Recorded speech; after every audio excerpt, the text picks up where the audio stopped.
Hello friends and welcome back to our channel Science and Vocabulary. So today's words have been taken up from the Indian Express of 12th March 2022 article When a Missile Misfires. So let's start. Pakistan on Thursday said that an unarmed Indian missile landed 124 km inside its territory. India on Friday said that a technical malfunction led the accidental firing of a missile. It is a really extreme, rare case that a missile test gets so wrong that it can cross the border and it just changes its track really inadvertently. So we are spotting three words here: unarmed, malfunction, and inadvertently. So let's come to them one by one. The first word is unarmed.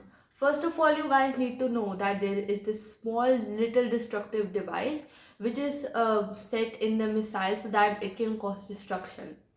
But when this particular device is not present in that missile, we can say that this particular type of missile is unarmed. And basically, the real meaning of unarmed is someone who does not have weapons on them, and its part of speech is an adjective, and its spellings are UNARMED. The second word is malfunction. Its part of speech is a verb and its spellings are MALFUNCTION.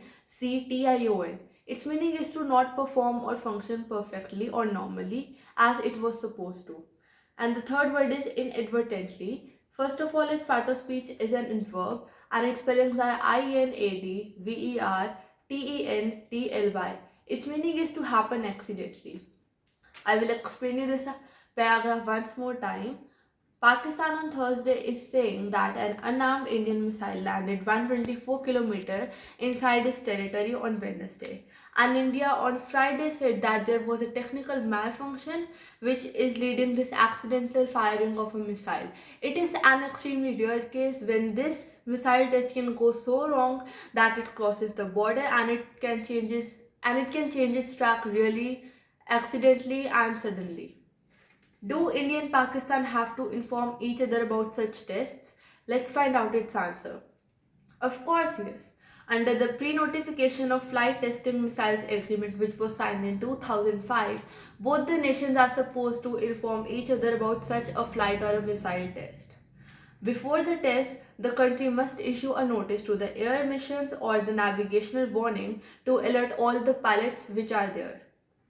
Also, the testing country must ensure that the launch site is not within 40 kilometers. It should be above 40 kilometers and the planned impact area is not within 75 kilometers of the international boundary or the line of control. This line means that if we are having an idea that how far can that missile test or that missile launch have an impact, that should not be under or within 75 kilometers of the international boundary or the line of the control. The planned trajectory should also not cross the international boundary or the line of control and must maintain a distance of about 40 or 30 kilometers from its border. The word we see here is trajectory, where its part of speech is a noun and its spellings are TRAJECTORY. Its meaning is the path in which the missile is flying is known as a trajectory. So it means that the planned path of the missile in which it is going to fly should not cross the line of control, and it also should maintain a distance of about 30 or 40 kilometers from the border. Let's move forward. The testing countries should notify the other nation in less than 3 days in advance so that they can get prepared for this test, and the pre-notification has to be conveyed through the respective foreign offices.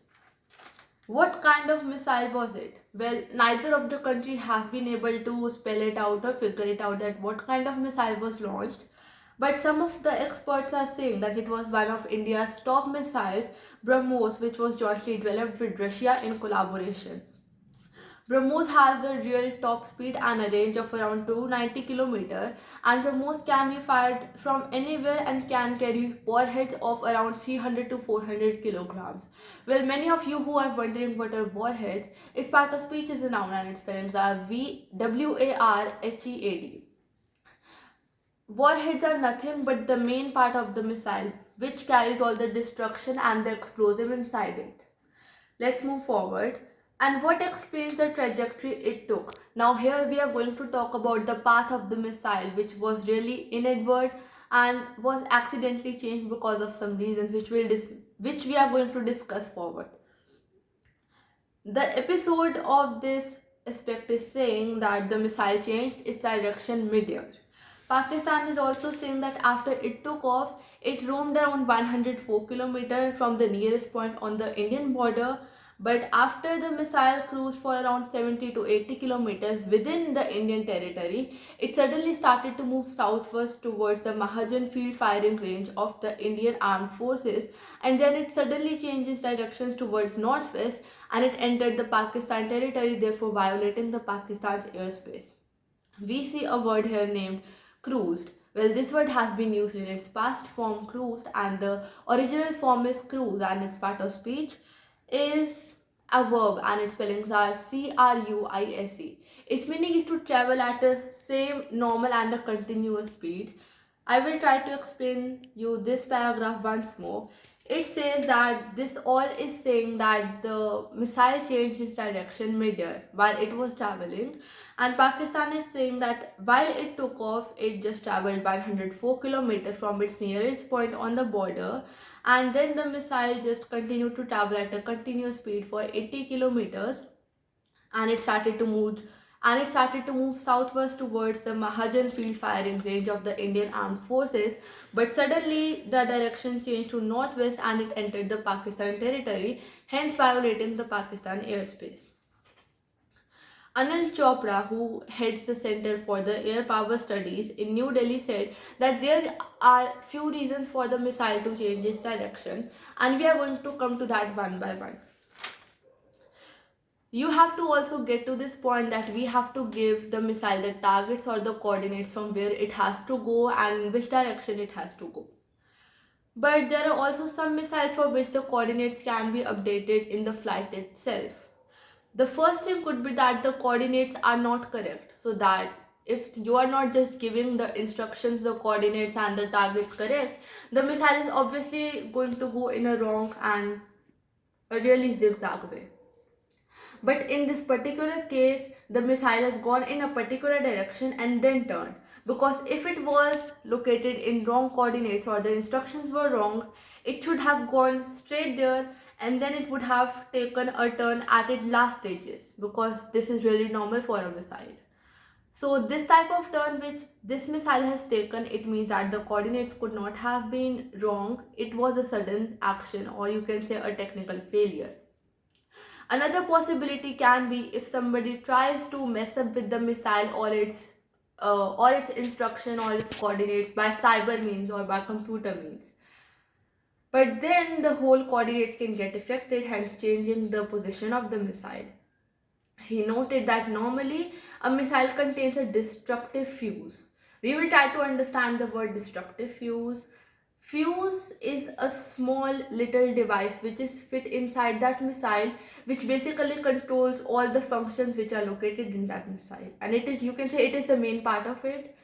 And it means that if you think that the missile is going haywire, here we see the word haywire and its part of speech is a verb and its spellings are Haywire.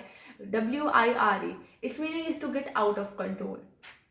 If we think that the missile is going haywire, we can just destruct, or you can say just finish that destructive fuse, which is mainly controlling all the functions in the missile.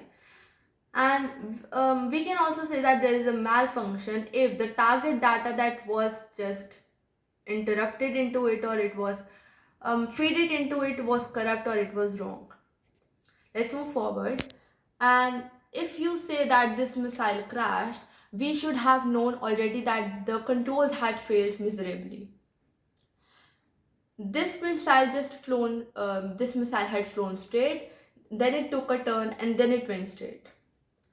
And why did Pakistan did not bring this missile down? Well, the Pakistani military is saying that on Thursday they noticed a high-speed flying object which was picked up by the Indian Flying Territory by the Air Defense Operations Center of Pakistan. And they knew that a missile had taken off. They knew it for sure. And after it took off, it suddenly took a turn towards the Pakistani territory when they got alert, and they knew that something was wrong and the Pakistani airspace was violated. But then finally it ended up falling in Mian Chanu. For those who don't know where is Mian Chanu, it is a city in Pakistan. It is also stating that the Pakistan Air Force was continuously monitoring that missile, and as soon as it entered the Pakistani territory, they had to inform India about it. Chopra is also saying that it could have been due to the level of alertness and the speed at which all these things happened. Because whenever something is happening at a high speed, it is really difficult to take action so fast. Because by the time you just think about it or you process about that particular thing, many of the things would have happened already. Sometimes you can do little because it is coming so fast, and since India did not have any intention of creating a war between India and Pakistan this time, there was nothing wrong with it, and India is repeating its statement again and again that it was a technical failure and they did not have any wrong intentions. And that's it for today. We will meet you tomorrow, or you can say we will meet you on Monday with a new word, new explanation, and a new article. Till then, goodbye.